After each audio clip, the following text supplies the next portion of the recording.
খুবই ইন্টারেস্টিং যে এনসিপি নির্বাচনের ব্যাপারে মনোনিবেশ করেছে। তো এখন এনসিপির মনোনয়ন ফর্ম পাওয়া যাবে 10,000 টাকায়।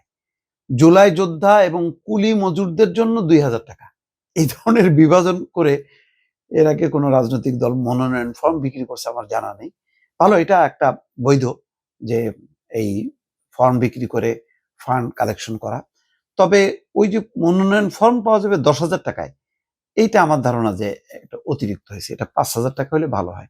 যাই হোক, তারপরেও মানে তরুণরা নিশ্চয়ই চিন্তা ভাবনা করে একটা নতুনত্ব নিয়ে আসার জন্য এটা করেছে। ভালো হয়েছে যে জুলাই যোদ্ধা এবং কুলি মজুরদের জন্য 2,000 টাকা, এবং তারা বলছে যে 300 আসনেই তারা প্রার্থী দেবে। ভালো, দিয়ে প্রার্থী দিক, কোথাও কোথাও সমঝোতা হোক, কিন্তু বাকি জায়গাগুলোতে অন্তত এই নির্বাচনটা সংগঠন গোছানোর কাজে ব্যবহার হোক। এইটা এনসিপির জন্য ভালো হবে দর্শক।